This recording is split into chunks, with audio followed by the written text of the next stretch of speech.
We're on the road to Starfield now, so some of you may be thinking you know the kind of mods I make and what to expect, but I'm betting you don't. So let's talk about that and then head over to the Starfield side of this fence at the end of the video. Now, in no particular order, because I started a long time ago, but I'm going to focus on things since 2000. Um, when Respawn opened, which was about 1999, just before 2000, I was modding Medieval Total War. And they said, they released a game, and I noticed I could extract the mission files and the campaign files and make a new campaign. So I did that. I made Pagan Dawn. It's about Vikings, and one called Empire. And basically, I opened the door for all kinds of grand mods, total conversions, because people hadn't seen you could do that. And I did that, and bang, some fantastic mods were appearing.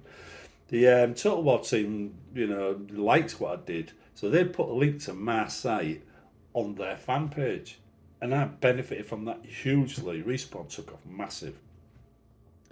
Now, MechWarrior 4, again, similar kind of thing. Right, I was on the forum of MechWarrior 4 Online, that's a fan site, talking about how maps, looked like they were being made, and I got it right. Microsoft not being keen on people talking about their intellectual property openly, because I had no inside knowledge. I just looked at what they were done, and I guessed correctly.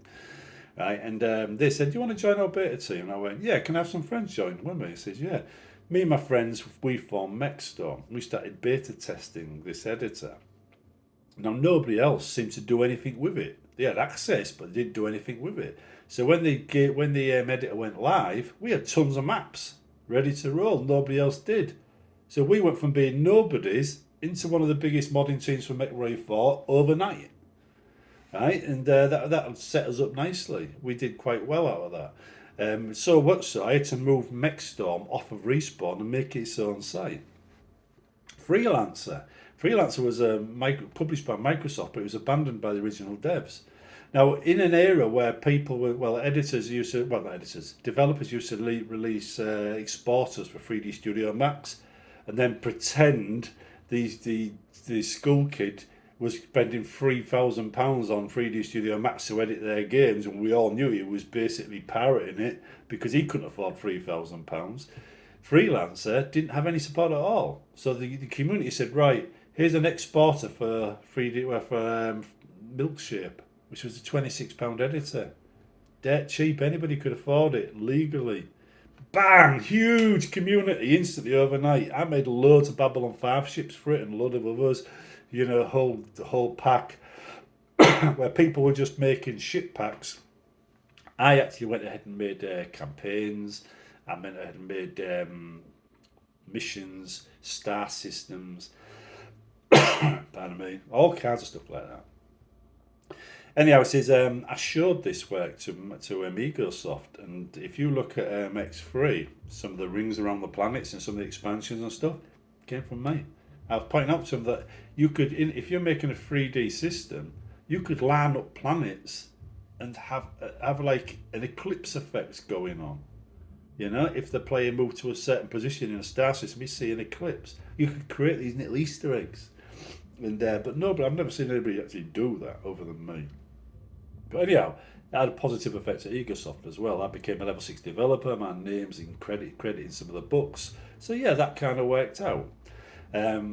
Dark Reign 2 and Supreme Commander, not so much, because they were both making really. I mean, because one of the gripes I had at the time was, if they were making single player games, developers tended to take shortcuts with the AI.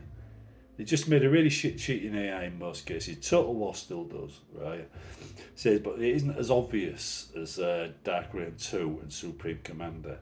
And I started editing and making AIs for them. With Dark Reign 2 AIs, my AIs were the only AIs being made, really. Nobody else did bothered.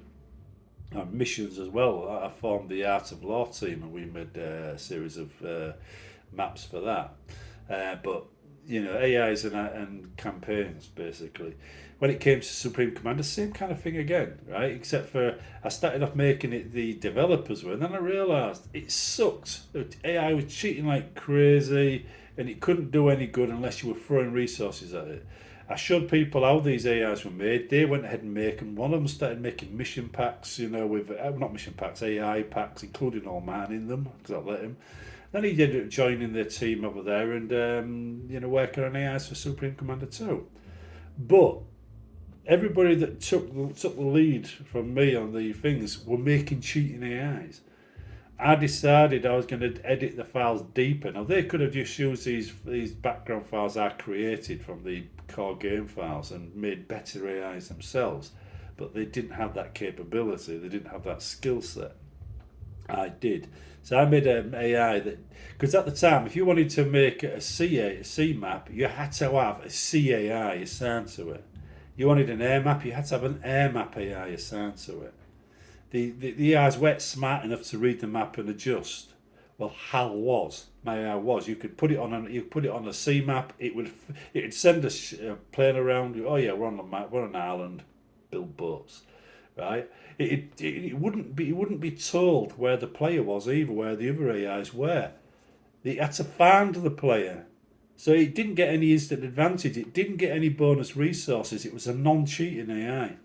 It also knew the player, because it assigned him to a spot, would know where he was. So it'd move.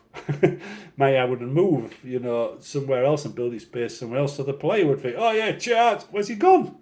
And then the player would have to play properly without cheating as well. This got me flamed because players were all, oh, I'm really good at it. Oh, I got beat by an AI. That Giscarding is cheating AI. No, I'm not cheating here. That AI was designed not to cheat. You got beat fair and square. But yeah, anyway, it's a whole series of games going on like that. I mean, it's not just them. I did Dawn of War as well. This is the 40k game from Relic.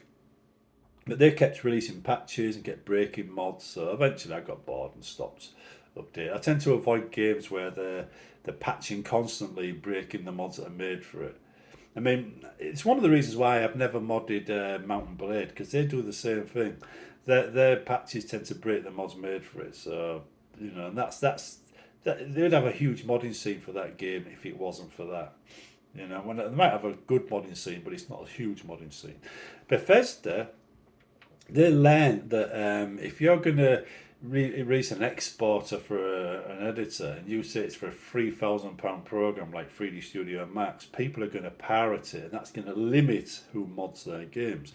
Freelancer not having any support, somebody said, we're going to do a plugin for this milkshake program, which is a 3D editor, but it only costs it cost £19 actually, £19.99 I think it was. So it created a massive modding scene. Bethesda learned that, right? They still make exporters for things, like 3D Studio Max, which is a mistake in my book. They should support a cheaper third-party program. But anyway, but they do release tools. They literally gave me tools. Here, do what you want. So they give someone who's already good at modding the tools to access their core game files without having to dig deep himself with third-party programs. And this is why I've made so many big mods for Bethesda games, because they made my job easier, but that way a lot easier. Because up until then, I hadn't had really any tools. I mean, Microsoft with their MechWarrior editor was the closest thing I had to middleware. That's what you call an editor, it's middleware. It's the thing between you and the game that you use to produce files for the game, or make the game in some cases. The Unreal Editor, for instance, that's middleware, right? So, anyway.